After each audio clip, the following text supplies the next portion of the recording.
बहुत सारे इस देश के लाखों युवा ऐसे हैं जिनके परिवार की स्थिति शायद उनको इस बात के लिए परमिट नहीं करती कि वो अपने सपनों को शैक्षणिकता से पूरा कर पाए।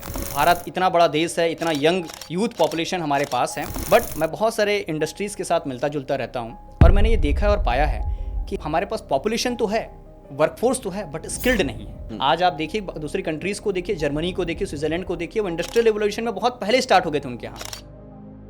वहाँ पर पॉपुलेशन कम है, उसके बावजूद उनकी जो प्रोडक्टिविटी है पॉपुलेशन की, एक व्यक्ति जो प्रोडक्टिविटी निकालता है, और भारत देश के वर्कफोर्स की प्रोडक्टिविटी को हम अगर मेजर करें दोनों देशों में, तो हम बहुत पीछे हैं। भारत सरकार ने क्राफ्ट्समैन ट्रेनिंग स्कीम के अंतर्गत फ्लेक्सिमयू एक प्रोग्राम लॉन्च किया, जिसमें बच्चा जो है वो काम करते हुए या ऑन दी जॉब ट्रेनिंग करते हुए डिफरेंट इंडस्ट्रीज़ में अपनी ट्रेनिंग करते हुए अपनी ITI को कंप्लीट कर सकता है। तो ये योजना उन्हीं बच्चों के लिए, उन्हीं युवाओं के लिए जिनके पास पैसे नहीं है, जिनके पास पढ़ने के लिए संसाधन नहीं है, वो इस कार्यक्रम के अंतर्गत हमारे साथ जुड़ सकते हैं और उनके साथ ऑन दी जॉब ट्रेनिंग करते हुए, कुछ अर्निंग करते हुए, लर्न वाइल अर्न, सीखो और कमाओ। बहुत अच्छा कार्यक्रम है। मैं आज जानना चाहूँगा कि इस डिजिटल ग्रुप को बनाने के पीछे आपका उद्देश्य क्या रहा होगा। इस कार्यक्रम में टोटल अवधि कितनी होती है, कितने समय के लिए ये बच्चा इस फ्लेक्सी ITI प्रोग्राम को कंप्लीट करता है। मैं निशांत राघव, आज के सेशन में आपका होस्ट।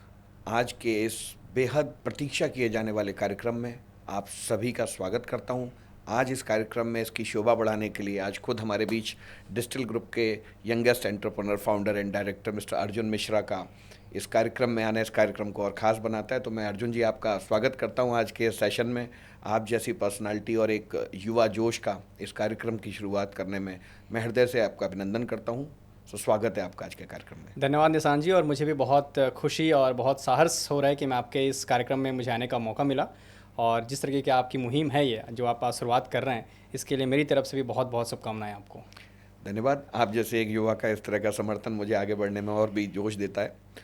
अर्जुन जी, आज हम आपके साथ ना बहुत विस्तार से चर्चा करना चाह रहे हैं, क्योंकि काफ़ी समय से हमने इस आज के दिन की प्रतीक्षा की है और युवाओं के बीच में ये एक बहुत ना रोचक विषय रहा है। और वो जिस तरह की आपके डिजिटल ग्रुप की मुहिम चल रही है पूरे भारतवर्ष में, तो मुझे कई देश के कोनों से युवाओं के इस तरह के सवाल आते थे कि डिजिटल ग्रुप के फाउंडर डायरेक्टर जो हम उनके बारे में बहुत कुछ जानना चाहते हैं।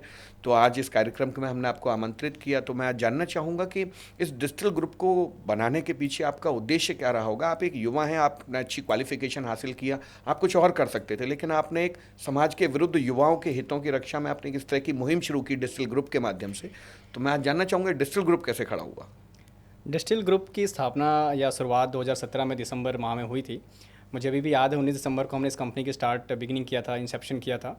और शुरू से ये कसक थी मेरे अंदर, जब मैं स्कूल कॉलेज में रहता था, कि मुझे कुछ लीक से हटके करना है। और एक इंसान के अंदर एक पैशन होता है जो उसको ड्राइव करता है, मेरा मानना है। सो पैशन जो है ना, वो कुछ मतलब किसी चीज़ की मोहताज नहीं होती और कभी भी आपको बैठे नहीं देती वो।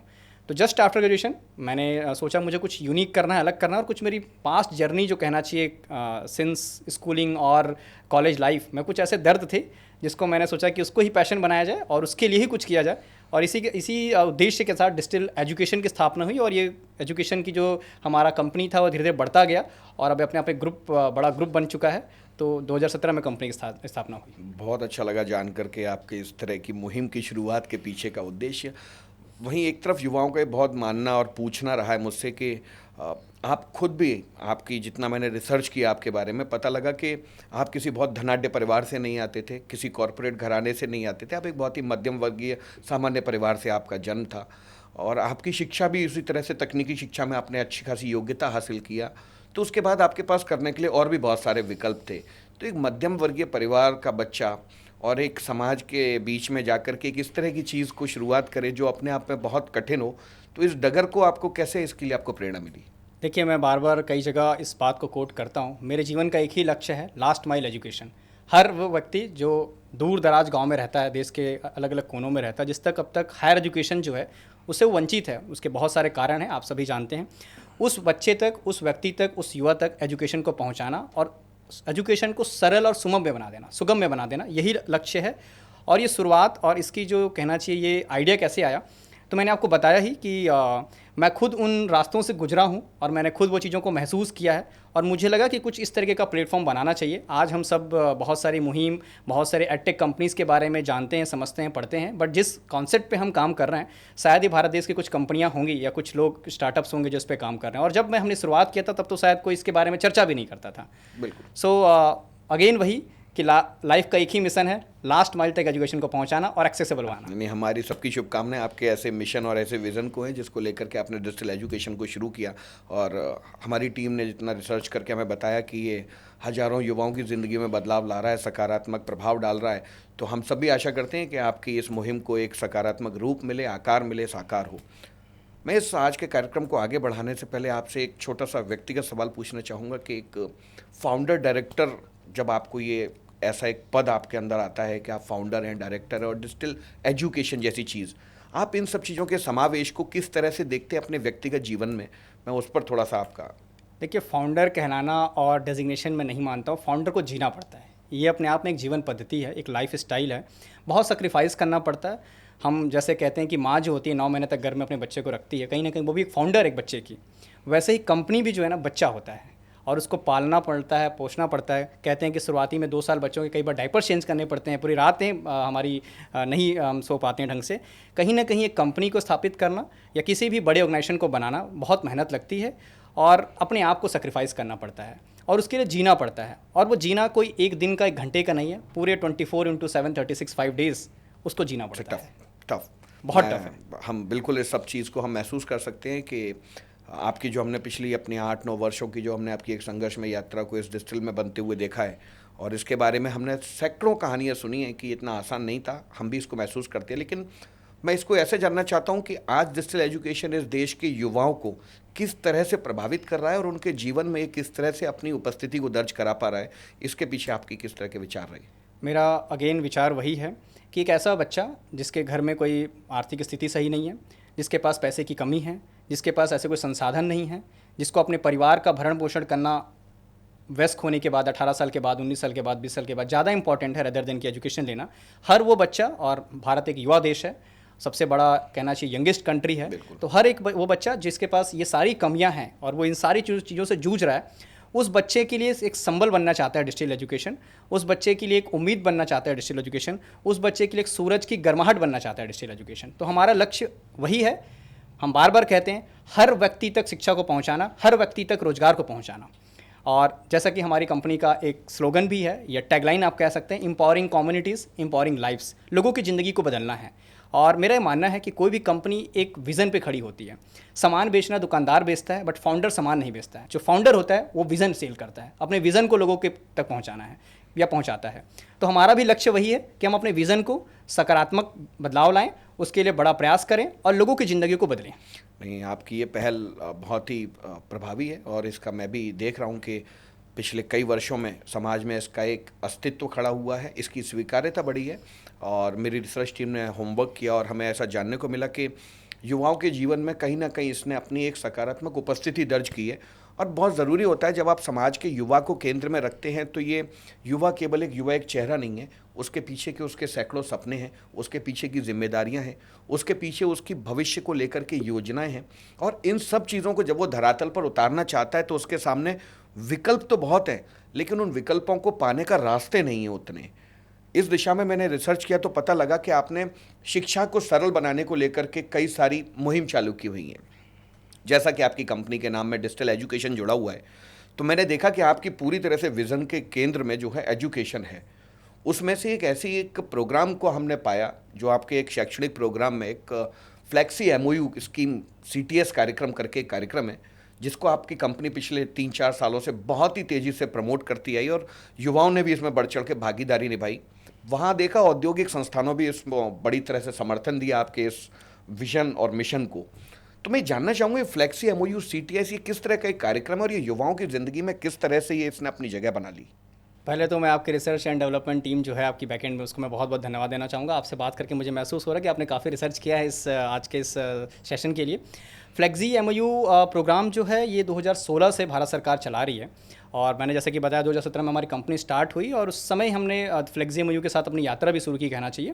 फ्लेक्सी एमओयू को हम बहुत सरल भाषा में अगर समझना चाहें तो वोकेशनल एजुकेशन जिसको हम व्यावसायिक शिक्षा कहते हैं, उसकी शुरुआत ही भारत में आईटीआई के माध्यम से हुई थी। इंडस्ट्रियल ट्रेनिंग इंस्टीट्यूट्स में पहले डिफरेंट ट्रेड्स में लोगों को ट्रेनिंग दी जाती थी। उसको और सरल और सुगम्य बनाने के लिए भारत सरकार ने, मिनिस्ट्री ने फ्लेक्सी एमओयू आईटीआई या क्राफ्ट्समैन ट्रेनिंग स्कीम के अंतर्गत फ्लेक्सी एमओयू एक प्रोग्राम लॉन्च किया जिसमें बच्चा जो है वो काम करते हुए या ऑन दी जॉब ट्रेनिंग करते हुए डिफरेंट इंडस्ट्रीज़ में अपनी ट्रेनिंग करते हुए अपनी आईटीआई को कंप्लीट कर सकता है। तो ये योजना उन्हीं बच्चों के लिए है, उन्हीं युवाओं के लिए है जिनके पास, जो हमारी कंपनी की धुरी है, जिनके पास पैसे नहीं हैं, जिनके पास पढ़ने के लिए संसाधन नहीं है, वो इस कार्यक्रम के अंतर्गत हमारे साथ जुड़ सकते हैं, हमारे इंडस्ट्री पार्टनर्स के साथ जुड़ सकते हैं और उनके साथ ऑन दी जॉब ट्रेनिंग करते हुए, कुछ अर्निंग करते हुए, लर्न वाइल अर्न, सीखो और कमाओ की जो परिभाषा है, जो हमारा कार्यक्रम है, उसके अंतर्गत वो अपनी आईटीआई फ्लेक्सी एमओयू के तहत कंप्लीट कर सकते हैं। बहुत अच्छा कार्यक्रम है और अगर इस कार्यक्रम के मूल्य इतने भारी हैं तो इसका प्रभाव उससे भी भारी होगा इस समाज में। हम एक चीज़ जानना चाहेंगे कि अब तक हमने सुना कि आईटीआई करने के लिए आपके पास कॉलेज में जाना पड़ेगा आपको, या आपको एक पैटर्न आईटीआई का एक जो तरीका होता है कि आप कॉलेज में जाते हैं और आप आईटीआई की पढ़ाई करते हैं, वहाँ पर लैब होती हैं, आप उन मशीनों के साथ प्रैक्टिकल्स करते हैं और आप आईटीआई को प्राप्त करते हैं। मैं ये जानना चाहूँगा कि ये जो आपका जो फ्लेक्सी एमओयू आईटीआई और वो जो एक पारंपरिक आईटीआई है, उन दोनों के बीच में किस तरह का अंतर है? देखिए, भारत में पारंपरिक शिक्षा को चलते हुए लगभग 70-75 साल हो गए। बड़ी शिक्षा में बदलाव की आवश्यकता है और इसके लिए सरकार ने न्यू एजुकेशन पॉलिसी एनईपी 2020 और ना जाने कई बहुत सारे स्टेप्स सरकार ने लिए हुए हैं। फ्लेक्सी आईटीआई या फ्लेक्सी एमओयू के अंतर्गत जो सर्टिफिकेशन मिल रहा है और एक परंपरागत, जहाँ पर बच्चा 2 साल ऑन द जॉब ट्रेनिंग ना करके बल्कि 2 साल कॉलेज में ट्रेनिंग करता है या 1 साल की कुछ ट्रेड्स भी अवेलेबल हैं, उसमें जो पढ़ाई करता है, उसमें और इसमें बस बेसिक अंतर यही है कि वहाँ पर उसको पूरा का पूरा टाइम ड्यूरेशन कॉलेज में स्पेंड करना पड़ता है, कॉलेज में जाकर के पढ़ाई करनी पड़ती है, उसको एक फ़ी पे करना पड़ता है। वो वहाँ पढ़ाई तो कर पाता है लेकिन वो स्किल्ड जितनी वो सीखनी चाहिए या जो मार्केट की डिमांड है वो शायद उतना नहीं अर्न कर पाता, उतना गेन नहीं कर पाता। वो सारी फ्लेक्सिबिलिटी इस फ्लेक्सी एमओयू के अंतर्गत अगर आईटीआई करता है तो उसको 2 साल में एक रेगुलर आईटीआई सर्टिफिकेशन मिल जाता है। साथ ही साथ वो 2 साल हमारी जितने भी इंडस्ट्री पार्टनर्स, जो बड़े कॉर्पोरेट हाउसेस हैं, अगर आप भारत की बात करें तो जितने भी आप बड़े इंडस्ट्रीज़ को जानते हैं, सभी के साथ हम लगभग उन इंडस्ट्रीज़ के साथ काम कर रहे हैं। वहाँ पर वो ऑन दी जॉब ट्रेनिंग करते हुए अपनी 2 साल की आईटीआई कंप्लीट कर रहा है। साथ ही साथ महीने का मिनिमम 15 से 20 हज़ार रुपये वो स्टाइपेंड अर्न कर रहा है। कंपनीज उनको वो ऑफर करती हैं सो दैट वो अपना खुद का खर्च कर पाए, अपना खुद के भरण पोषण को कर पाए और साथ ही साथ अपने फैमिली को भी सपोर्ट कर पाए।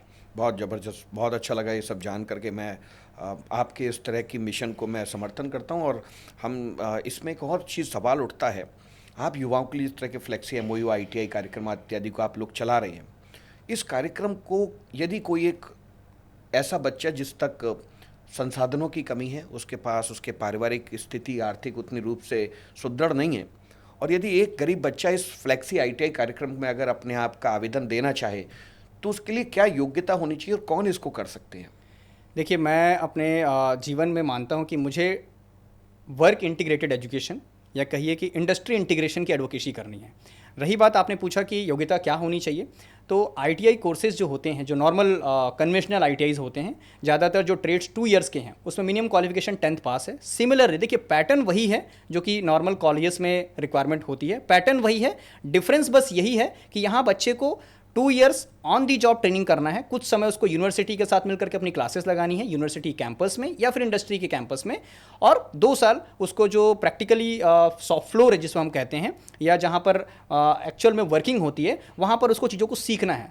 उसमें कंपनीज़ जो हैं वो काफ़ी उनको सपोर्ट करती हैं, सुपरवाइज़र असाइन करती हैं, ट्रेनर्स हमारे होते हैं प्लांट्स में, फैक्ट्रीज़ में, यूनिवर्सिटी के टीचर्स होते हैं, ट्यूटर्स होते हैं, वो सब इनकी हेल्प करते हैं। तो बेसिक क्वालिफिकेशन 10th पास है और ज़्यादातर जो हमारे ट्रेड्स अभी जिस अवेलेबल हैं, सब में क्वालिफिकेशन जो हमें चाहिए वो मिनिमम 10th पास है, वो भले ही स्टेट बोर्ड से हो या सीबीएसई से हो, नेशनलाइज बोर्ड से हो। ओके, मतलब मैं अगर इसको समझ पा रहा हूँ तो ये एक तरह से जो पारंपरिक अब तक की आईटीआई प्रणाली चलती है, ये आईटीआई करने के लिए एक बच्चे के लिए, क्योंकि मैं आईटीआई को ना बहुत गंभीरता से देखता हूँ। एक बच्चा जब पहली बार अपनी बेसिक एजुकेशन को कंप्लीट करने के बाद जब पहली बार किसी टेक्निकल स्ट्रीम को वो अगर अटैम्प्ट करना चाहता है तो उसके दिमाग में सबसे पहले एक आईटीआई क्लिक करता है, और आईटीआई करना किसी भी बच्चे का तकनीकी शिक्षा में आना एक सपना होता है।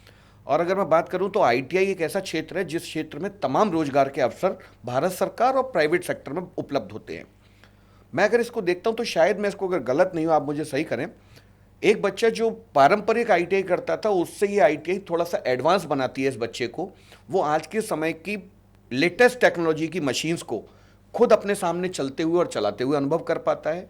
वहीं वो इंडस्ट्रीज के अंदर जाकर के उन एडवांस टूल्स का इस्तेमाल कर पाता है। तो शायद ही उस बच्चे के जीवन में इस तरह की टेक्नोलॉजी बेस्ड अपग्रेडेशन करने में बहुत हेल्पफुल होती है। बिल्कुल, मैं इस बात को और थोड़ा इंडोर्स करना चाहूँगा। अगर हम आज की डेट में किसी भी बाहर, या हम दिल्ली में भी बैठे हैं फ़िलहाल, हम दिल्ली से ही 100 किलोमीटर बाहर किसी भी आप गांव, कस्बे या किसी भी आईटीआई में आप चले जाएं, वहाँ हमें क्या देखने को मिलता है? वहाँ हमें लेथ मशीन देखने को मिलता है, वहाँ हमें फोर्जिंग मशीन्स देखने को मिलता है, वहाँ हमें बेंचेस देखने को मिलते हैं।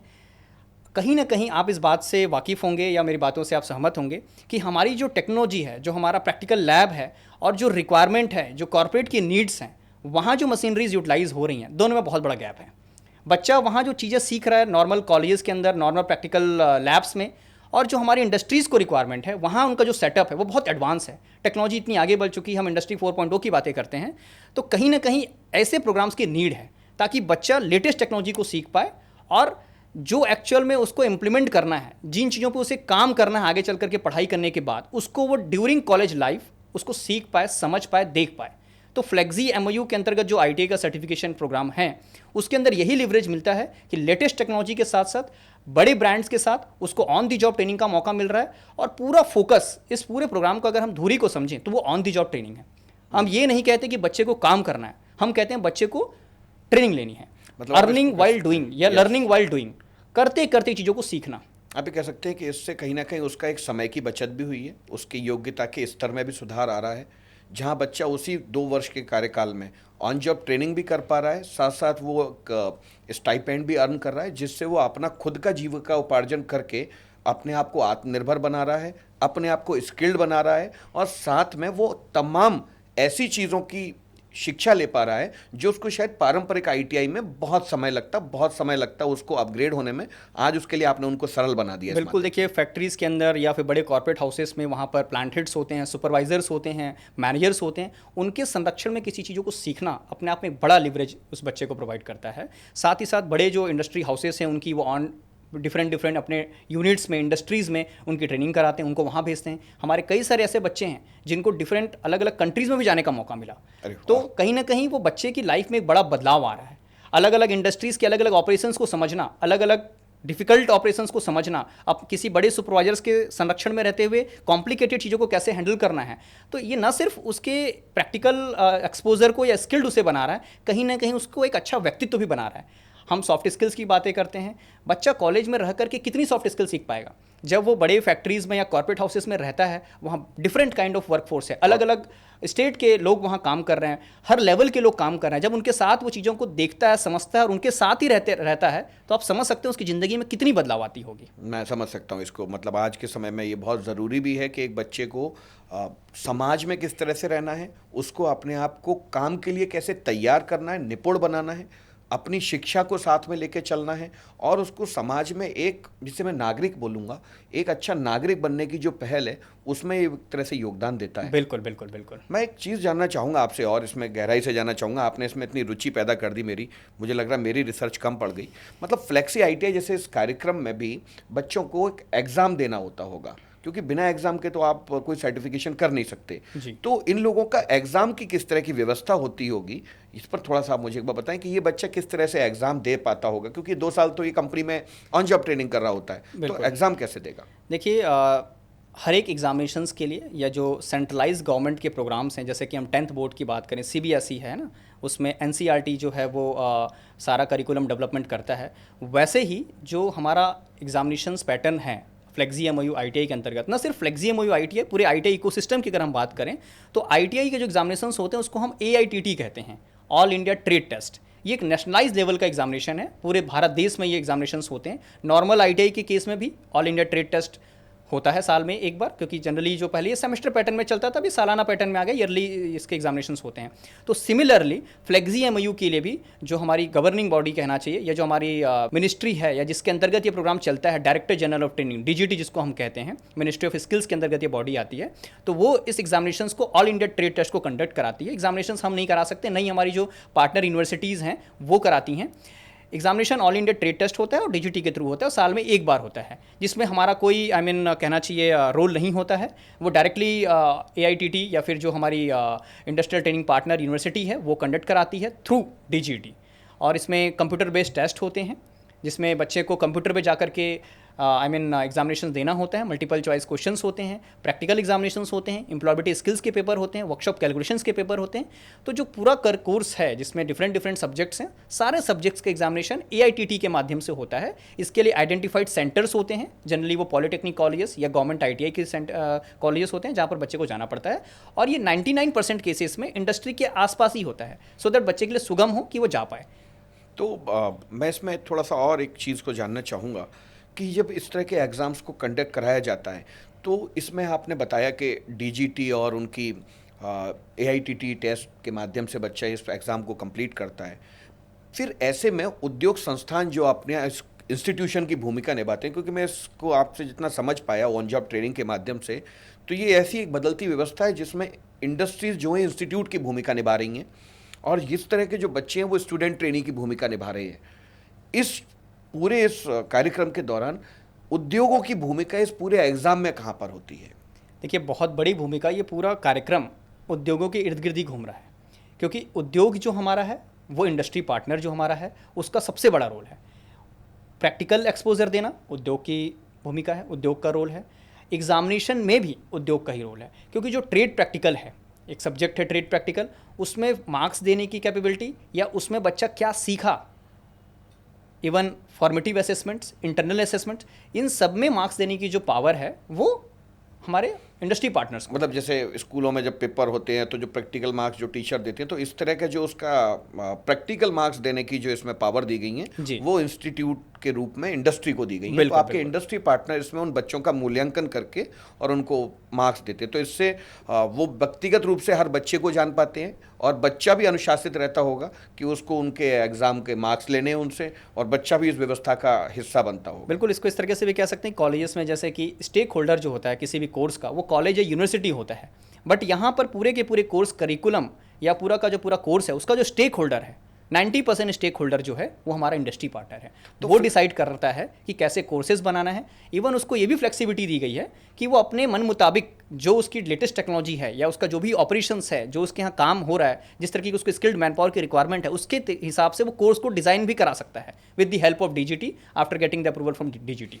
तो इस कार्यक्रम में टोटल अवधि कितनी होती है, कितने समय के लिए ये बच्चा इस फ्लेक्सी आईटीआई प्रोग्राम को कंप्लीट? देखिए, जो अभी हमारे पास कोर्सेज अवेलेबल हैं, हमारे जो यूनिवर्सिटी में जो कोर्सेज अवेलेबल हैं उसमें 6 मूल्य मेजर जो ट्रेड्स हैं वो अवेलेबल हैं, और जो ड्यूरेशन ऑफ द कोर्स है वो 2 ईयर्स का है। मतलब 24 महीने के लिए, 2 साल के लिए एक बच्चा एक इंडस्ट्री के अंदर जाता है। बिल्कुल। और वो 2 वर्ष के अपने इस ऑन जॉब ट्रेनिंग के माध्यम से अपनी फ्लेक्सी आईटीआई कार्यक्रम को पूरा करके और वो एक अनस्किल्ड कैटेगरी से अपने आप को सेमी स्किल्ड के लिए अपग्रेड कर पाता है। बिल्कुल, और बहुत सारे government jobs, PSUs, Maharatna, Navratna companies, SECL, NTPC, Indian railway, जितनी भी बड़ी आप गवर्नमेंट कंपनीज को जानते हैं या सेमी गवर्नमेंट कंपनीज को जानते हैं, ज़्यादातर जो हायरिंग्स इन कंपनीज में होता है वो आईटीआई का होल्डर्स का होता है। और ये बच्चा हमारा है, ये बच्चा उन सभी एग्जाम्स के लिए एलिजिबल है जहाँ कहीं भी पूरे भारत देश में किसी भी corporate house, industry, government jobs जहाँ पर आईटीआई की रिक्वायरमेंट है, ये बच्चा एलिजिबल है। और साथ ही साथ न सिर्फ ये एग्जामिनेशन देने के बाद या ये कोर्स कंप्लीट करने के बाद जॉब्स के लिए एलिजिबल है, ये चाहे तो आगे भी पढ़ सकता है।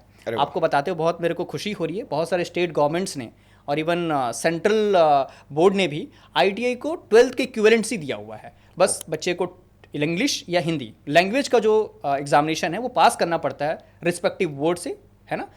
उसको अगर वो पास कर लेता है तो आईटीआई पास बच्चा 12th के इक्विवेलेंसी माना जाता है। आपको ये भी बताना चाहूँगा मैं कि आईटीआई करने के बाद बच्चा चाहे तो डिप्लोमा में जा सकता है, डिप्लोमा इंजीनियरिंग जिसको हम पॉलिटेक्निक कहते हैं, उसमें उसको लेटरल एंट्री मिल जाती है।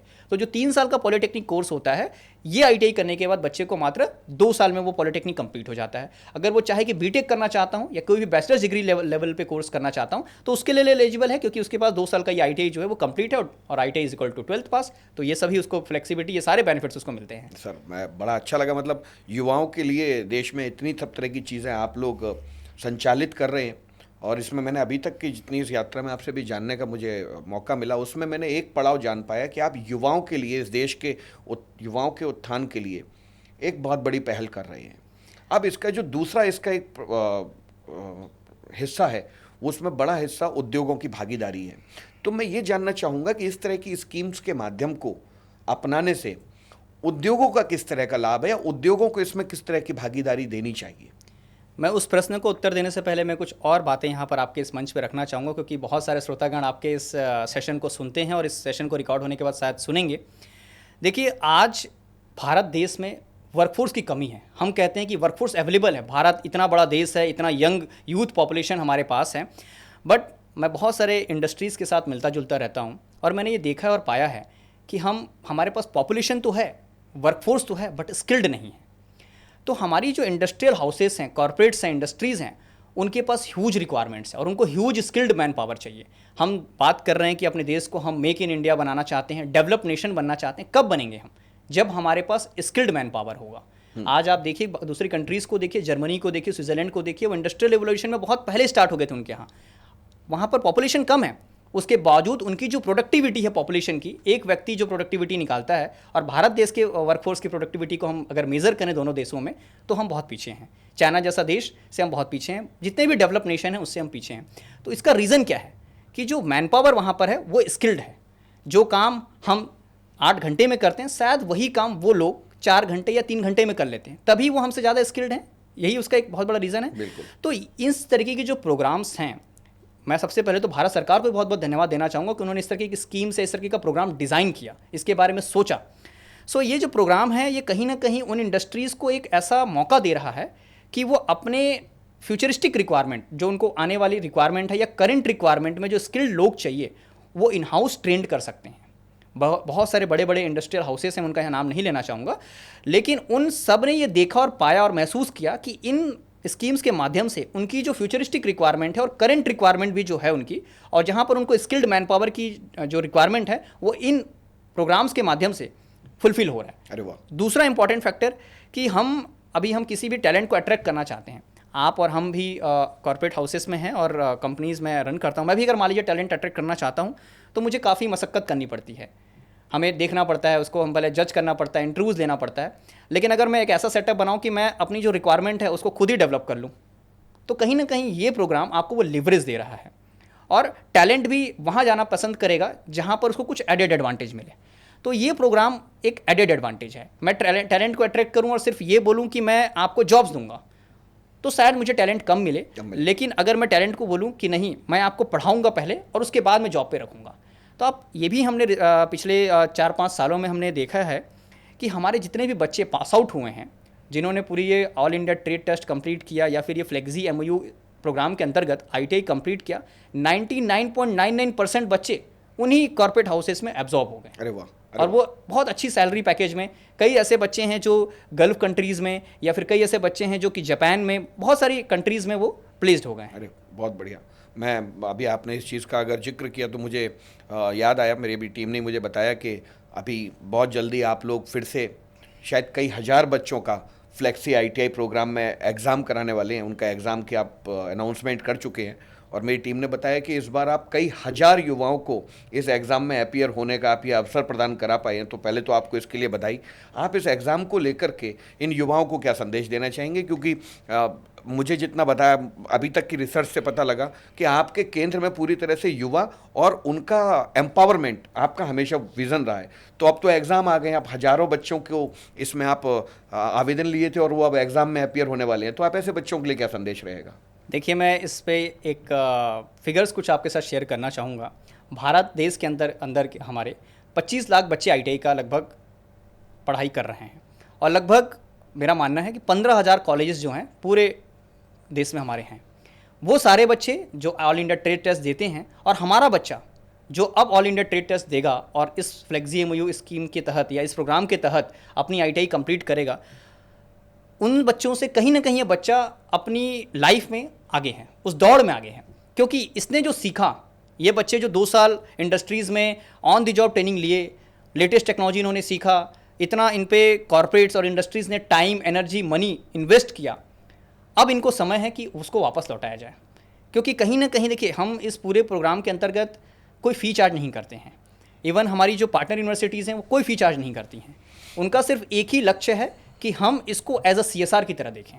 हम इसको एक देश को कुछ लौटाएं या फिर देश में एक अपनी कुछ आहुति प्रदान करें, उस तरीके की विचारधारा के साथ ये प्रोग्राम को रन किया जा रहा है। नो डाउट, देखिए किसी भी कंपनी को रन करने के लिए या किसी प्रोग्राम को रन करने के लिए हमें अपने प्रॉफिट एंड लॉस के बारे में सोचना पड़ता है, बट वो ज़्यादा बड़ा हमारे लिए कंसर्न नहीं है। हमारे लिए कंसर्न ये है कि हम कितने लोगों की ज़िंदगी को बदल पा रहे हैं। तो मैं यही संदेश देना चाहूँगा कि उन बच्चों को भरपूर मात्रा में एग्जामिनेशन सेंटर तक पहुँचना चाहिए, एग्ज़ाम देना चाहिए, और अभी लगभग 20-25 दिन बाकी हैं, पूरी तैयारियां करनी चाहिए। इसके लिए हमारे डेली बेसिस पे इवनिंग, नाइट, क्योंकि हमारी जो क्लासेस होती हैं वो डे नाइट चलती हैं। ओके।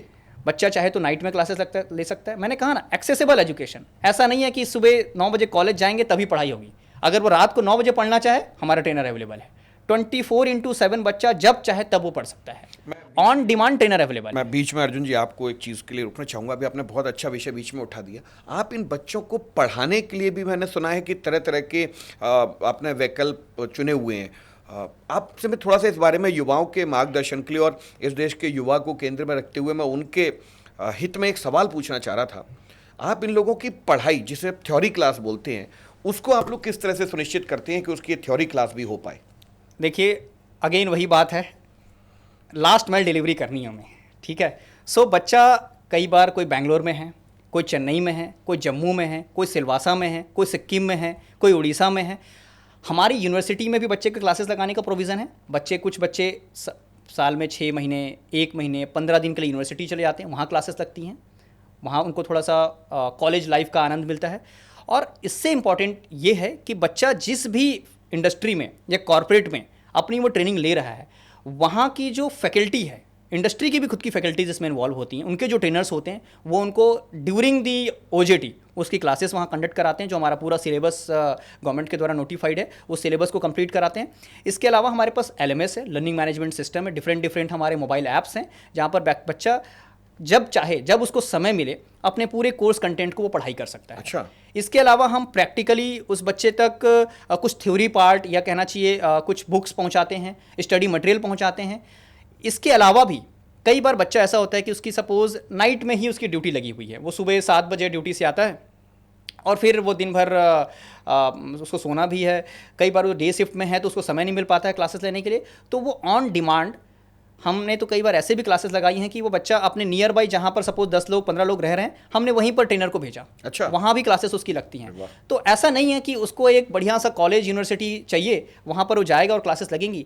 क्लासेस वो जब जहाँ चाहे, ऐसी प्रोविज़न बनाई जा चुकी हैं और बनी हुई है हमारे पास। आप दूर दराज किसी भी इंडस्ट्रियल बेल्ट पर जाइए, हमने वहाँ पर क्लासरूम्स रेंट पर ले रखे हैं, पूरा का पूरा हमारा सेटअप बना हुआ है। बच्चा वहाँ पर आफ्टर शिफ्ट आता है, क्लासेस अटेंड करता है, जो नहीं आ पाता वो मोबाइल ऐप से पढ़ लेता है, जो वो भी नहीं कर पाता उसको हम लिटरेचर पहुंचा देते हैं, और जो और ज़्यादा उत्सुक है वो यूनिवर्सिटी जाके भी क्लासेस दे सकता है, और इसके लिए कोई चार्ज नहीं ले जाता। सबसे इंपॉर्टेंट चीज़, वो LMS भी अगर यूज़ करता है, फ्री है, कभी भी वो यूज़ करे।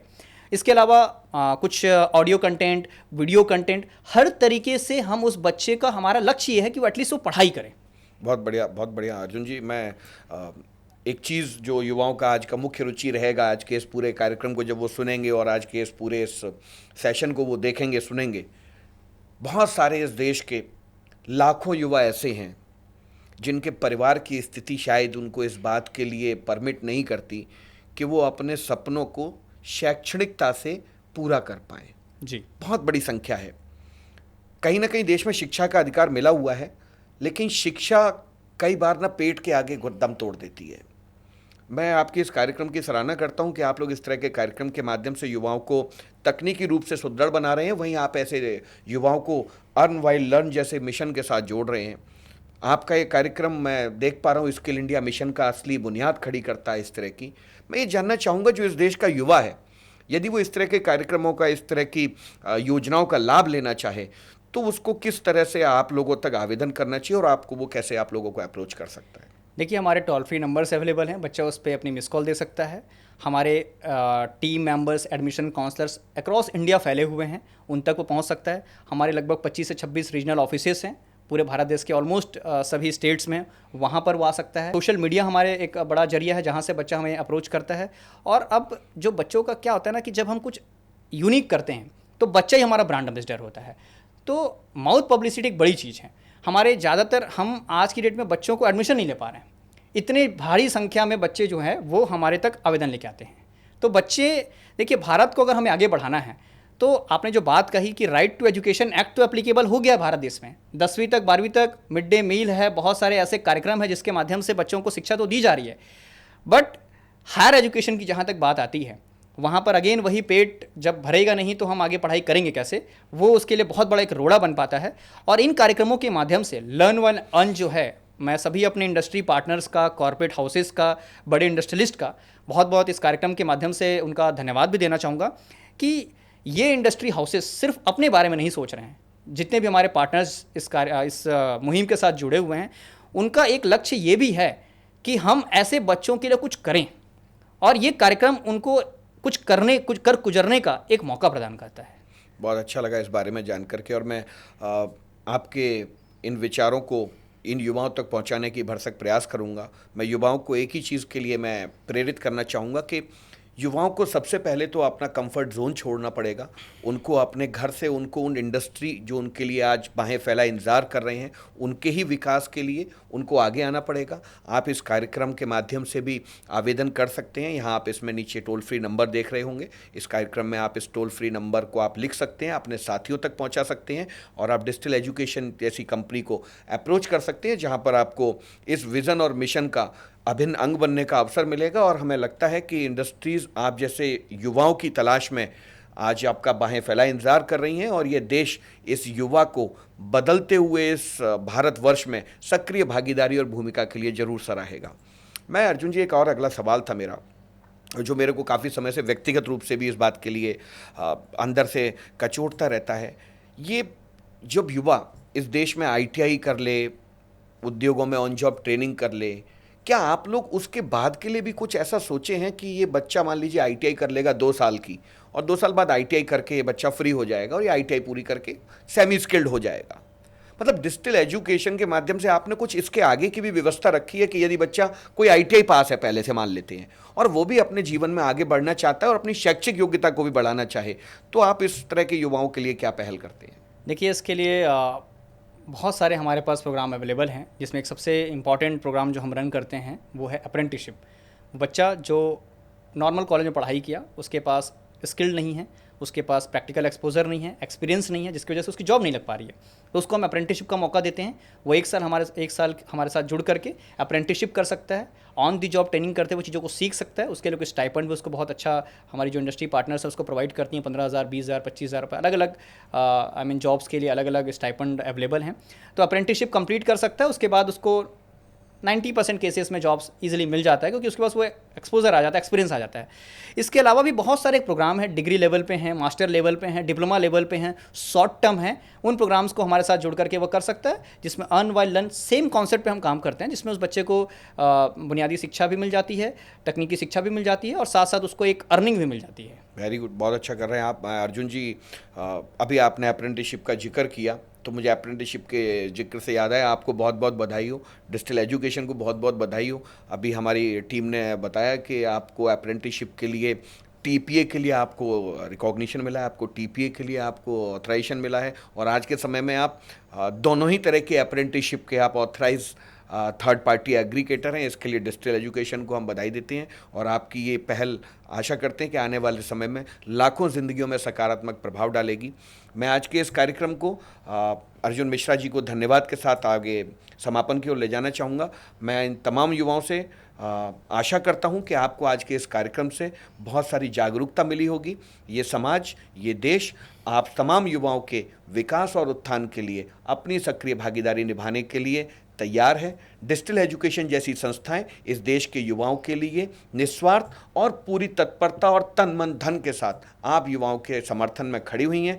आप जब चाहें डिजिटल एजुकेशन के दिए गए टोल फ्री नंबर पर आवेदन कर सकते हैं, और आप डिजिटल एजुकेशन के माध्यम से अपने शैक्षिक स्तर को बढ़ा सकते हैं, अपने सपनों को नए पंख दे सकते हैं, और इस देश की तरक्की के सक्रिय भागीदार बन के इस देश का कल्याण करने में अपना गर्व महसूस कर सकते हैं। धन्यवाद।